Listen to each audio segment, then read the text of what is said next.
As we start reading in Galatians chapter 6 verse 7, King James Version this time, it says, "Be not deceived, God is not mocked. For whatsoever a man soweth, that shall he also reap." When we read this verse, what comes to our mind? You have a consequence for what you do. Very good. So every action has a reaction. Sister Marie? Do what you do, you get what you get. There you go. So no matter what you do, no matter what you say, it always comes back around in some shape or form. If we plant trees, we plant them with an expectation that we'll gather fruits sooner or later. Our friend was visiting us last week from state of Oregon, and he has about 9 acres of land. And he planted about 100 fruit trees. And it's interestingly enough that he actually is expecting already fruits. And I'm sure that whatever trees he planted, he expects those particular fruits. So this is the same thing with us in our spiritual life. Whatever things we plant, those things we will be able to reap. So today I'd like to talk about Elisha, and in particular the history of Gehazi. If you were present last Sabbath at our youth meeting, I did mention very briefly this name, and we discussed it a little bit. So who was Elisha? Elisha was known by all as a man of God, and we will look at the verses in a very short time of who he really was and how he became a man of God. And he was certainly used by our God. Because God used him as a tool. Gehazi, no doubt, spent a lot of time with Elisha as well. And he was very aware of the dedicated life that Elisha lived. So, if we look from the historical perspective or from the physical or from the human perspective, Gehazi's position was a quite envious position. I mean, imagine this. You are the servant of the prophet of God. A lot of people probably envied him, more or less extent, but yet we find written that the history of Gehazi has a very tragic end. I mean, in spite of the fact that he was in association with Elisha, it did not rub on him, if we can put it in a different term. So let's look at Elisha. Let's start in the beginning. Let's go to 1 Kings chapter 19 and verse 19. I will be probably reading some of the verses, but I would like participation from you as well. So 1 Kings chapter 19 verse 19. It's not a race, but whoever gets there first, you're welcome to read it. 1 Kings chapter 19 verse 19. And he went from there and found Elisha, son of Shaphat, who was plowing with 12 yoke of oxen before him. And he went with the 12. And Elijah passed by him and drew his robe on him. Okay, so what do we find here? Elisha was called. It's a very, if I may use the word, unusual way of being called. What he did, he just cast a mantle upon him, and Elisha understood that he was being called. We're not going to read all the verses, but if you follow the chapter down, you'll find that he did not hesitate. He did not ask for anything. He sacrificed the oxen, and he followed Elijah. So as the story evolves, let's go to 2 Kings chapter 2 and verse 9. So let's follow the story to 2 Kings chapter 2 and verse 9. What do we find there?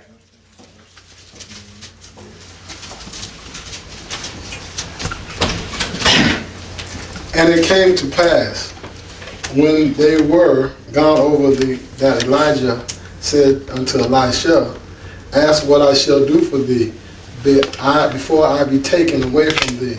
And Elisha said, I pray that a double portion of thy spirit be upon me. So where do we come here? We come here to the point where Elijah is going to be taken up to heaven, and Elisha realizes that. He knows this already. And what is he asking for? He's asking for a double portion of this. Let a double portion of thy spirit be upon me. It's a very unusual request.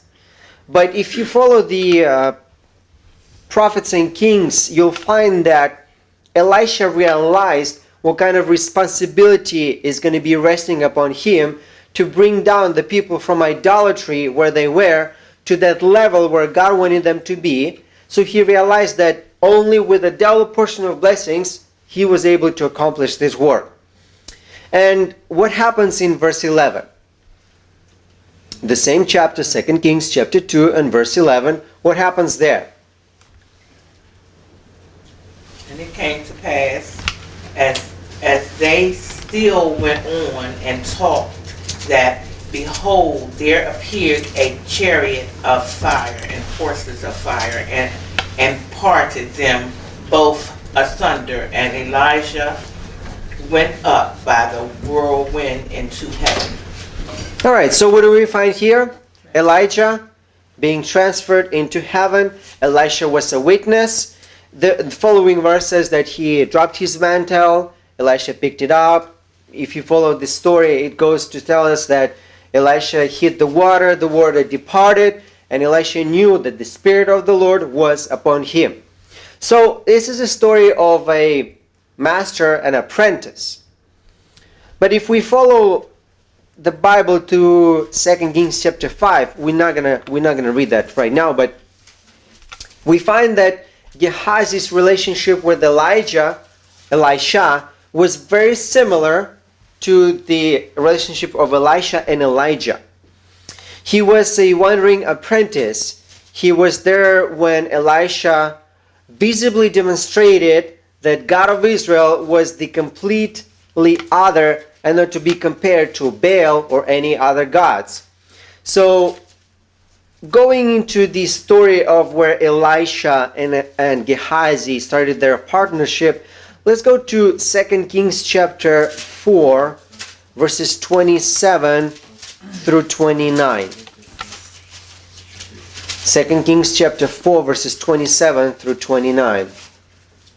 And when she came to the man of God to the hill, she caught him by the feet, but Gehazi came near to thrust her away. And the man of God said, let her alone, for her soul is vexed with her, and the Lord had hid it from me and had not told me.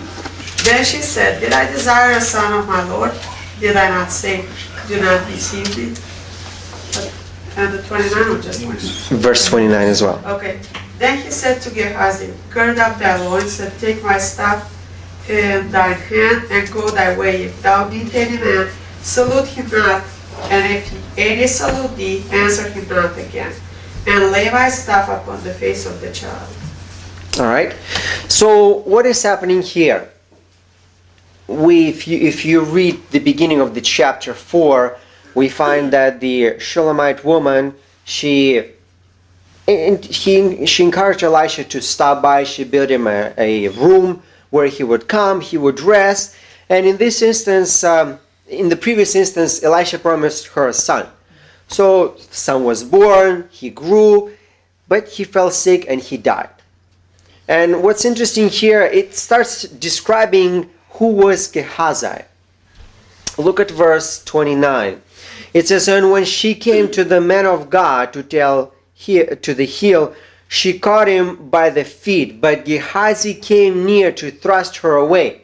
So Gehazi, when he saw that, he was trying to pull her away. It's like, get away from my master, some sort of this. And it's those little things they tell you of who that man really was in reality. But what's interesting is verse 31. If we follow verse 31, what does it say? And Gehazi passed on before them and laid the staff upon the face of the child, but there was neither voice nor hearing.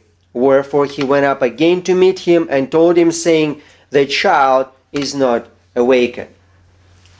What happened here? Even with Elisha's authority, Gehazi went to lay the staff upon the child's face, but he did not have what it takes to actually resurrect their child. Who does they remind you about? The disciples. The disciples, when God gave them authority to cast the devils, and when he went to the Mount of Transfiguration and came down, what did the disciples tell him? Look, there's this young man, but we couldn't do.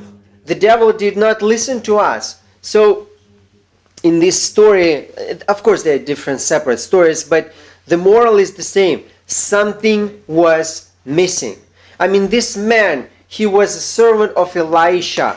He saw how much power God gave to Elisha, but yet there was something in his heart that was stopping him to be just like Elisha.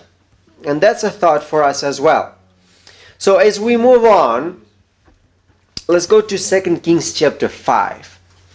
Let's start with verses 1 through 3 for now. And we're going to look at this chapter in details because this is the chapter of our main focus. So 2 Kings chapter 5 verses 1 through 3. What do we find here? Now Naaman, captain of the host of the king of Syria, was a great man with his master, and honorable, because by him the Lord had given deliverance unto Syria. He was also a mighty man in valor, but he was a leper.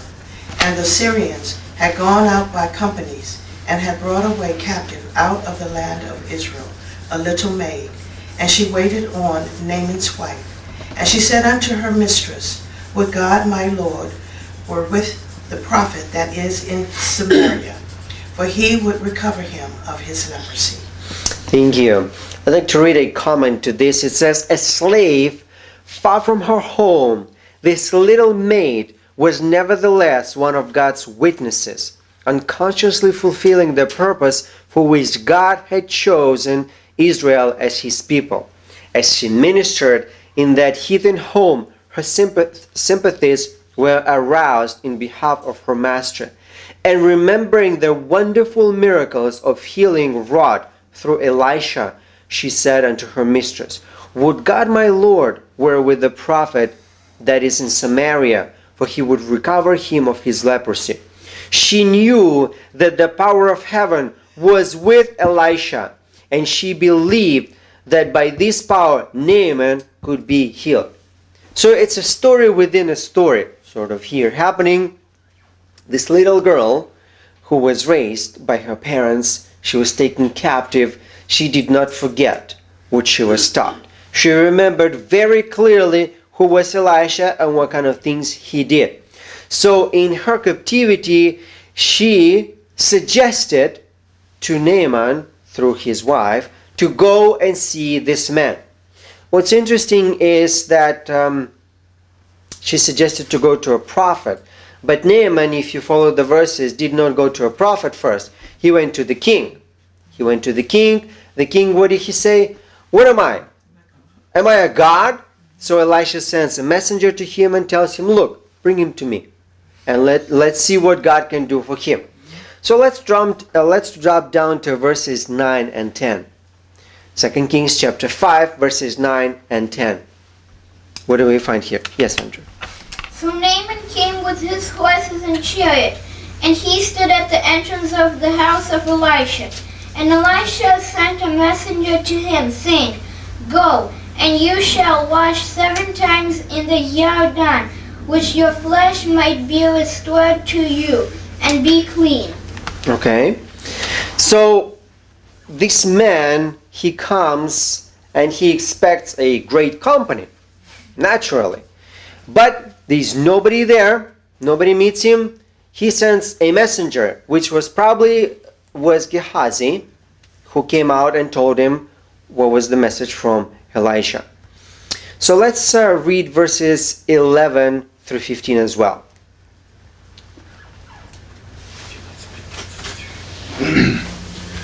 But when Naaman was wroth and went away and said, Behold, I thought he would surely come out to me and stand and call on the name of the Lord his God and strike his hand over the place and recover the leper. Are not Abaddon and Pharpar, rivers of Damascus, better than all the waters of Israel? May I not wash in them and be clean? So he turned and went away into a rage. And his servants came near and spake unto him and said, My father, if the prophet had bid thee do some great thing, wouldest thou not have done it? How much rather than when he said to thee, Wash and be clean? Then went he down and dipped himself 7 times in Jordan, according to the saying of the man of God. And his flesh came again like unto the flesh of a little child, and he was clean. You can stop here. Thank you. So, another comment, it says, the proud spirit of Naaman rebelled against following the course outlined by Elisha. The rivers mentioned by the Syrian captain were beautified by surrounding groves, and many flocked to the banks of these pleasant streams to worship their idol gods. It would have cost Naaman no great humiliation of soul to descend into one of those streams, but it was only through following the specific directions of the prophet that he could find healing.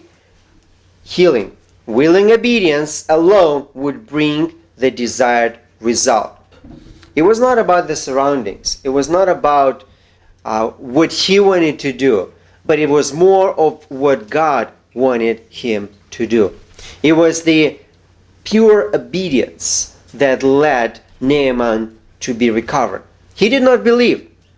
I doubt that he actually believed, because he was very mad, and by his servants he was persuaded, and he did 6 times. He thought, oh, maybe this time, but he had to do 7 times, and the result was shown. So in verse 15, let's look at verse 15. What does it say? And he returned to the man of God and all his company, and came and stood before him, and said, Behold, now I know that there is no God in all the earth but in Israel. Now therefore I pray thee, take a blessing of thy servant. Naaman was a very wealthy man. He saw, when he saw that he was healed, he returned to pay Elisha for his services. So Naaman called it a blessing, but Elisha refused to accept any money for what had happened. So let's actually read verse 16. What was the answer that Elisha gave to Naaman? And he said, As the Lord liveth, behold whom I stand, I will receive none. And he urged him to take it, but he refused it. What does this tell us about Elisha? I mean, yes, Sister Mary. He refused to take credit for what God had done. Very good, very good. He refused. I'm sure they could have used the money. That was not an issue at hand.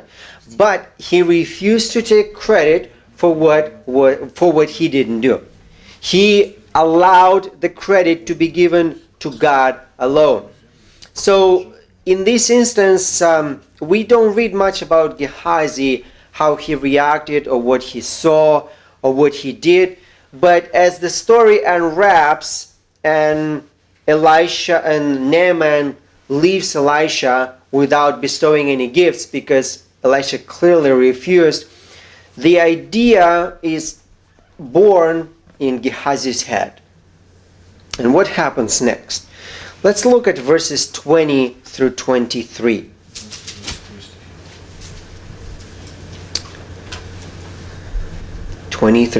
Anybody? Sister? So Gehazi followed after Naaman, and when Naaman saw him running after him, he lighted down from the chariot to meet him and said, "Is all verse 20, sister? Huh? Start with 20. Yeah, start with 20. Oh, 20? Yes, ma'am. 23. Okay. But Gehazi, the servant of Elijah, the man of God, said, Behold, my master hath spared Naaman the Syrian, in not receiving at his hands that which he brought. But as the Lord liveth, I will run after him, and take somewhat of him.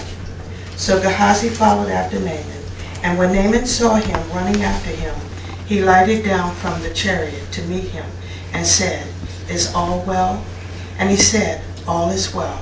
My master has sent me, saying, Behold, even now there be come to me from Mount Ephraim 2 young men of the sons of the prophets. Give them, I pray thee, a talent of silver and 2 changes of garments. And Naaman said, Be content, take 2 talents. And he urged him, and bound 2 talents of silver in 2 bags, with 2 changes of garments, and laid them upon 2 of his servants, and they bare them before him. So what happens here? Gehazi completely undermines what Elisha just did. He goes after this man, and he involves several, he says several phrases that were not true at all. But what's interesting, let's take it one step at a time. So verse 21. So let's look at verse 20. It says here, Behold, my master has spared Naaman in Syria in not receiving at his hand that which he brought. But as the Lord liveth, I will run after him and take somewhat of him. So he implements the name of God in some business that was completely against the Lord. Now verse 21. In spite of, okay, so let me read it first. So Gehazi followed after Naaman, and when Naaman saw him running after him, he lighted down from the chariot to meet him and said, Is all well? What does this part tell you, the last part? And said, Is all well?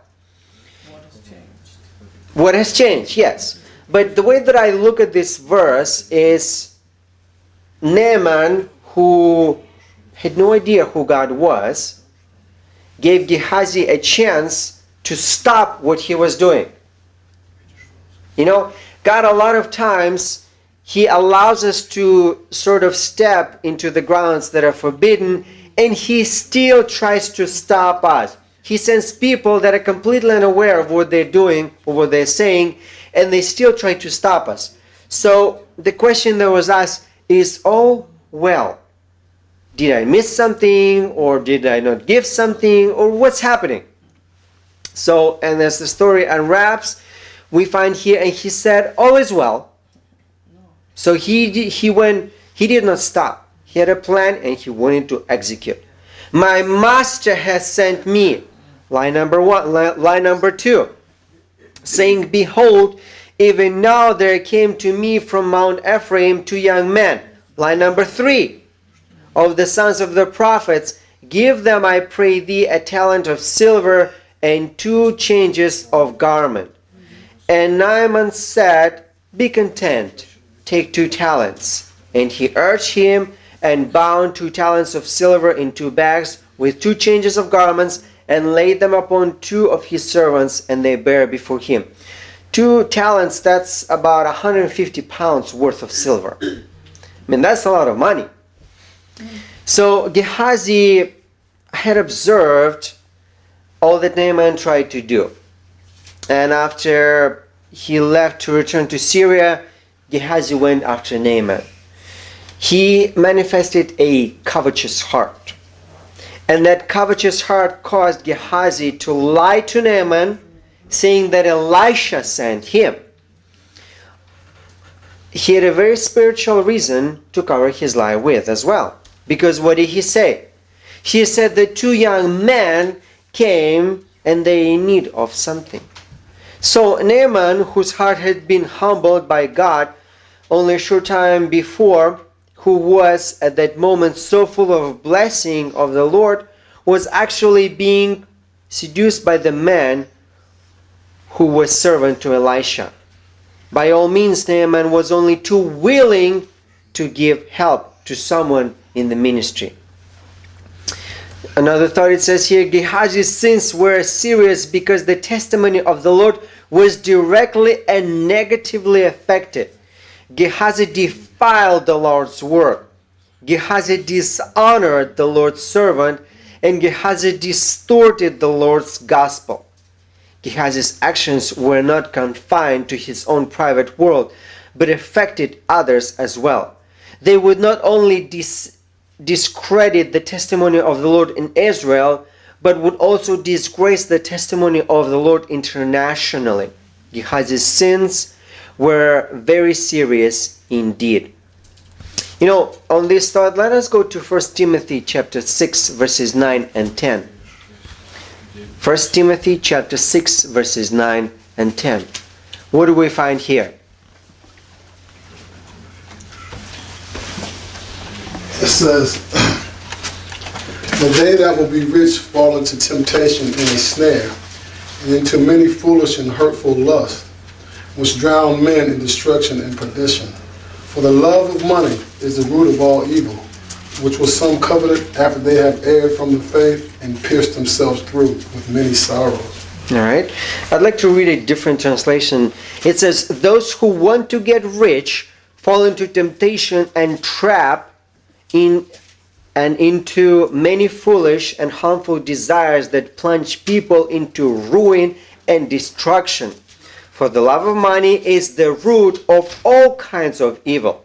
Some people eager for money have wandered from the faith and pierced themselves with many griefs." So Gehazi took Naaman's money. And that was a bad thing. But as I read, three things happened. Gehazi defiled the Lord's work, that's one. Gehazi dishonored the Lord's servant. And three, Gehazi distorted the Lord's gospel. How many times do we do the same thing? How many times do we think of a noble cause when somebody is offering money to support whatever it may be? My focus is actually not so much on money today, but as on the motive of what Gehazi did. What was driving him to do what he did? Love of money, covetousness, selfishness. Selfishness stepped in and conquered him. But do you think that happened in an instance? No. Just as Achan, as we discussed in our Sabbath school lesson, Achan did not commit that sin right there, right then. If he did, most probably God would have forgiven him. But he plotted. This sin was born in his heart a long time ago. He cherished it. He cherished it. And when the opportunity presented, he acted upon it. The same thing with Gehazi. Gehazi did not commit a sin and in one instance. But he thought of it, he meditated upon it, and he acted upon it. And that is why the destruction was brought upon him. Let's actually see how things turned out for him. So let's read the following verses. So he came home, he hid it, and let's start reading from verse 25. Okay, 24. 2 Kings chapter 5 verse 24. Well, let's see how this story ends for this man. And when he came to the tower, he took them from their hand and bestowed them in the house. And he let the men go, and they departed. But he went in, and he stood before his master. And Elijah said unto him, Whence cometh thou, Gehazi? And he said, Thy servant went no whither. And he said unto him, Went not my heart with thee when the man turned again from his chariot to meet thee? Is it a time to receive money, and to receive garments, and olive yard, and vineyard, and sheep, and oxen, and men servants, and maidservants? The leprosy therefore of Naaman shall cleave unto thee, and unto thy seed forever. And he went out from the presence, and a leper as white as snow. So Gehazi, he had taken Naaman's money, and God gave him Naaman's sickness as well. So the end is very tragic. But the lesson that what we can learn from here is that we cannot play with God. God is not a man. What did we read in Galatians? Be not deceived. God cannot be mocked. So whatever we do in our life, we can try to hide it. We can live under a mask, under pretense. Just as two names pop up in my head, Ananias and Sapphira. Acts chapter 5. We're not going to read the story, but what happened to them? They were moved. So they sold for one price, they took something, but they still claimed that they sold for that price and gave it to the church. And what happened to them? He came in, he dropped dead. His wife came in, she dropped dead. God cannot be trifled with. 1 Peter chapter 4 verse 7, it says, "For the time has come for the judgment to begin at the house of God. And if it begins with us first, what will be the end of those who do not obey the gospel of God?" God will deal with us way more strictly than He will deal with others who do not know the gospel.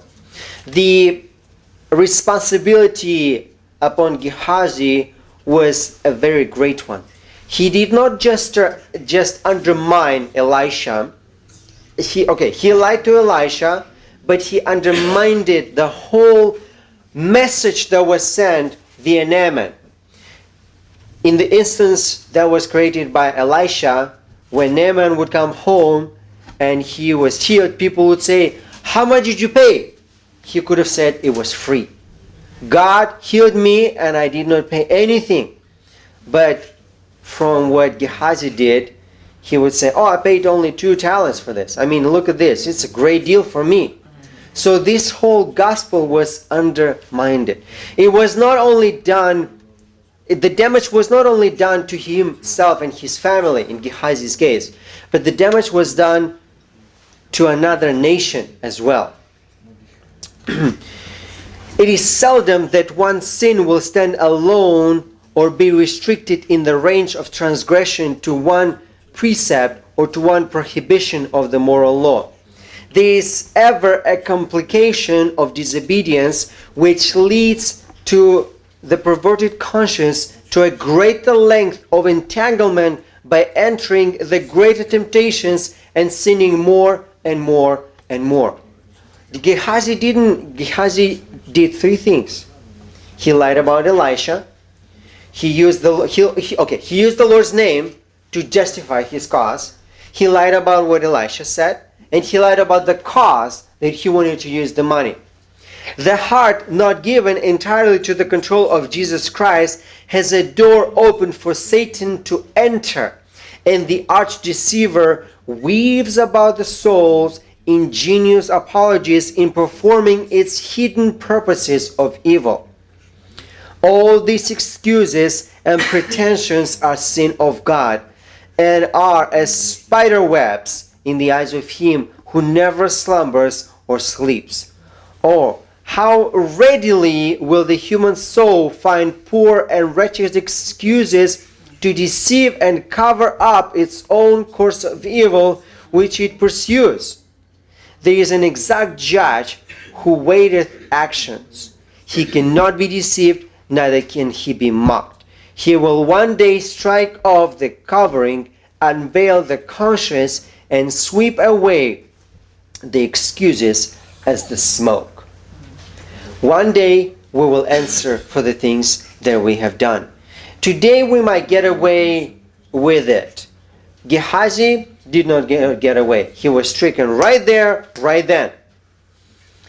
So the lesson that we can learn from all of this is that we can lie to ourselves.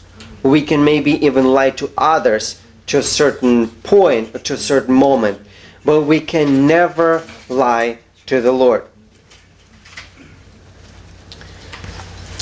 Prophets and Kings, page 250, paragraph 4, it says, Gehazi, Elisha's servant, had an opportunity during the years to develop the spirit of self-denial characterizing his master's life work.